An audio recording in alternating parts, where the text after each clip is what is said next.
Hello, and welcome to another Bad Seed Brighton video. Thanks for watching. Before we start, I just want to say, in my last video, I said I thought we would hit 100 subscribers, and we did that. So thank you very much to everyone who subscribed. I don't know why, but it does mean a lot. That was the good news. The bad news was, still haven't sold the property. The guy who spent an hour viewing it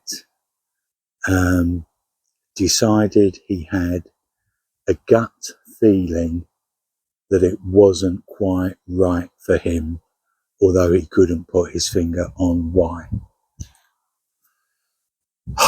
So I actually have another viewing this Tuesday coming, but I've said to the agent, to be honest,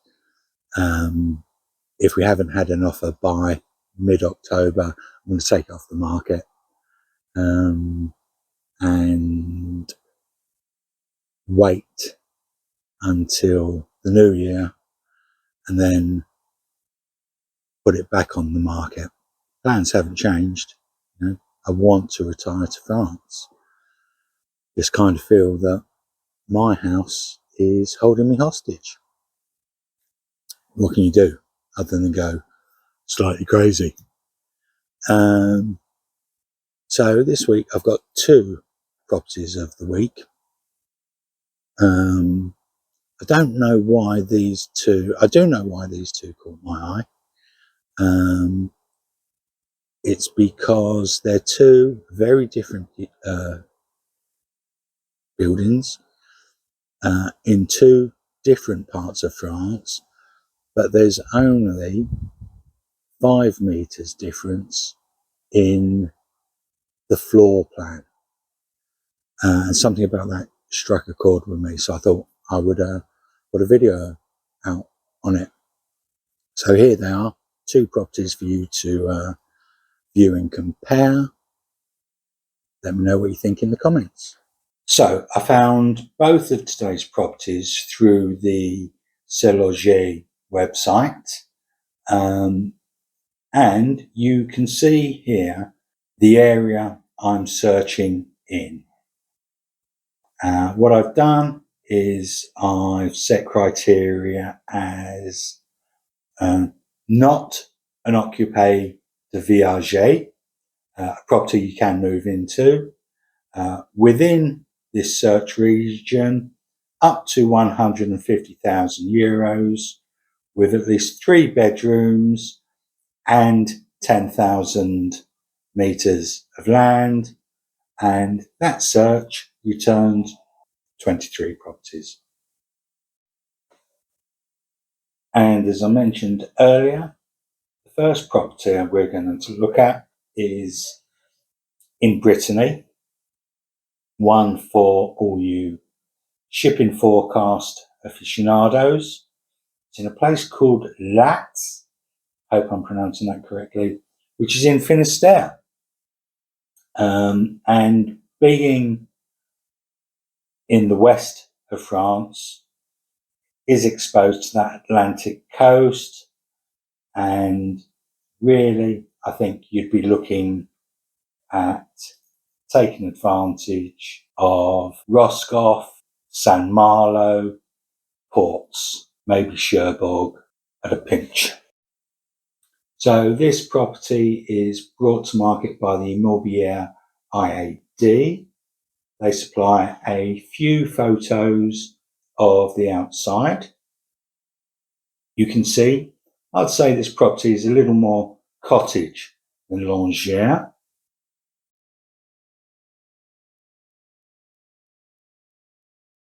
There's a photo here out through one of the windows showing some of the mature established gardens. I think you will see that this property is empty at present, and the gardens just starting to get a little bit overgrown. The property description says it's nestled in the heart of the countryside. Charming farmhouse surrounded by greenery, calm and serenity. They describe the land as totaling just over 10,000 metres, a large meadow of 6,000 metres, and then a wood and garden of 4,000 metres. The property also benefits from an outbuilding consisting of a room with a bread oven, described as being in good condition. Something I love, the property is connected to its own drinking spring water.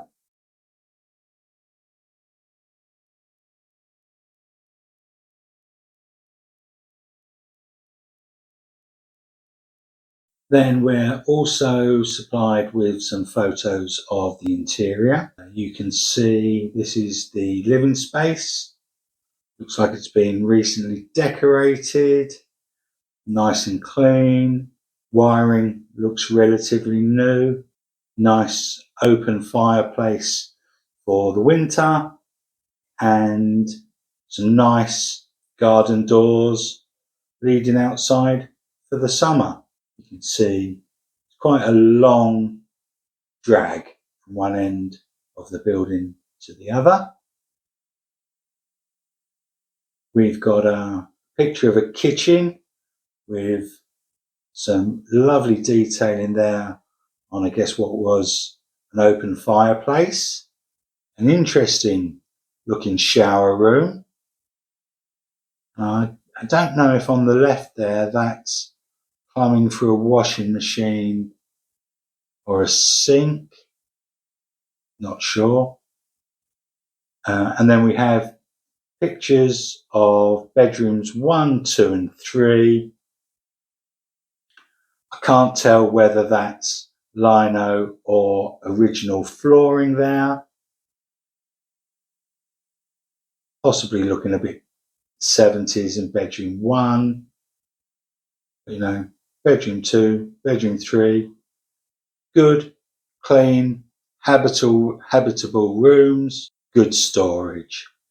Okay, so property 1, west coast of Brittany, 3 bedrooms, 10,000 metres, yours for the princely sum, €150,000. With that said, let's move on to property number 2. So the second property I'm featuring today is brought to market by an immobilier called Orpi, not one I've come across before. It's the first property I think I've featured in Upper Normandy. It's in a place called Bretagne, don't know it, and being that little further east than the first property, I would say you're looking at Bretagne or Le Havre ports. Obviously, I'm bad to see Brighton. I've got the New Haven Dieppe ferry on my doorstep. So for me, it is Dieppe, and I would take the drive down via Rouen, the road to Rouen. So looking at the external pictures of this property, you can straight away see very different from the first. This is what I believe is considered to be a traditional Normandy type building with the timbers and colombage fill. Couple of things to be noted looking at the exterior. In the description, it mentions there is a garage.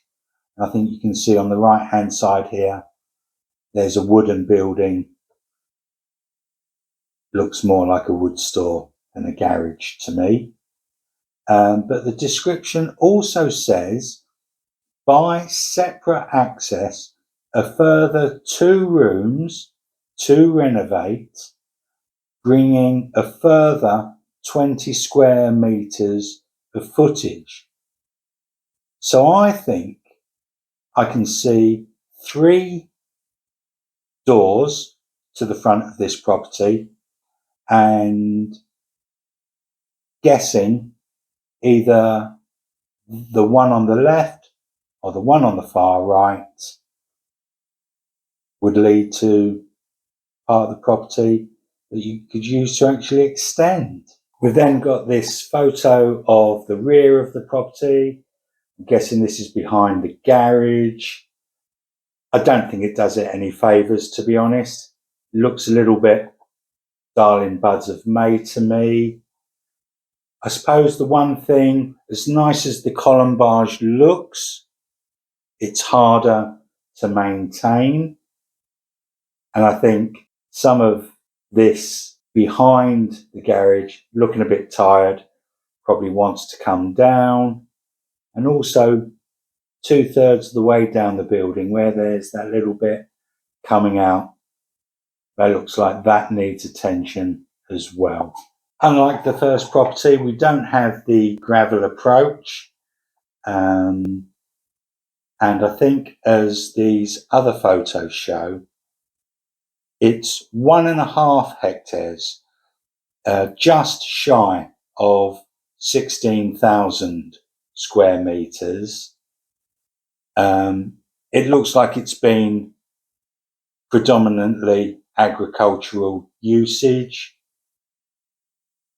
It looks a bit blasted heath. However, do you know what it is? It's a blank canvas. And if you wanted dictionary definition, uninterrupted views, I think that's what you're seeing here. We've got a couple of pictures here of the living space. Whoever attacked it with this gloss paint, that's got to go. This picture here is described, I think, as being a possible 4th bedroom. So I don't know whether that's actually separated from the remainder of the living room. But as you can see, like the first property, it's all perfectly habitable. Couple of pictures here of the kitchen. It's described as being a fitted kitchen. I think that's a bit of a stretch of the imagination, to be honest. But like so many of these properties, you know, it's renovatable, isn't it? It's modernizable. Modernizable, is that a word? And then just to complete this one, I think we've got some photos of the upstairs. So there's a bathroom. I think the first property only had a shower room. We've got pictures of bedrooms 1, 2, 3. Looking to me like a main bedroom, then a couple of kids' bedrooms. So that wraps up property number 2. Except the price. So, bearing in mind, 5 rooms, 1.5 hectares, 5 metres less footprint than the first property, but 15,000 euros less. It's listed at 135,000 euros. What's that, about 112,000 pounds? I suppose by the time you add notary fees, this property, you're just going to be looking over 120, maybe 125,000 pounds. What do you think of those? I'll be honest, for me, it's a no-brainer. Property 2. Upper Normandy, not Lower Normandy, which is my preference. I just prefer it to the Brittany property. But that's me. We all have opinions. Be a boring world if we were all the same. Let me know what you think in the comments. That'll be me logging off now. Please feel free to like, subscribe, share even. I'll see you next time, and hopefully have good news on my house sale. Thanks for watching. Have a great week.